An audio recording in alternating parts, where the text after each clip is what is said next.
بسم الله الرحمن الرحيم. الصلاة والسلام على رسول الله وعلى آله وصحبه أجمعين. السلام عليكم ورحمة الله وبركاته.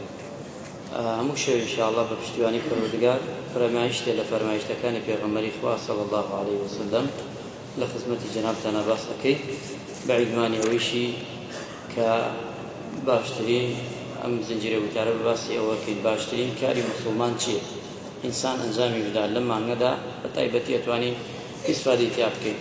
ئەچینە خزمەتی فەرمایشتێکی پێغەمبەری خوا صلی الله عليه وسلم ئەفەرمێ أفضل الناس كل مخموم القلب وصدوق اللسان.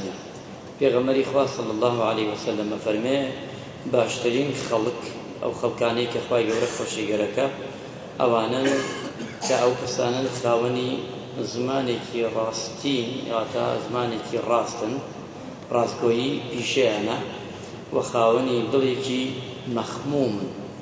وتیانەی پێغەمبەری خوا صلی الله عليه وسلم زانیمان ئینسان زبانی ڕاستە و خۆی ئەپارێزێ لە درۆ، بەڵام لەیرە مەبەستت مەخموم چییە؟ دڵێک. پێغەمبەری خوا صلی الله عليه وسلم وتی ئەم جۆرە دڵانەیە ئەم سیفاتانە لێ خۆی گەوردووە. هو النقي التقي الذي لا إثم فيه ولا بغي ولا غل ولا حسد. پێغەمبەری خوا صلی الله عليه وسلم ئەمەی فەرمووی ئەو دڵەیە کە پێغەمبەری خوا فەرمووی ئەو دڵەیە کە پاکە، کە سافە، کە غەلی تیانە، کە حەسوودی تیانە، کە بوغزی تیانە.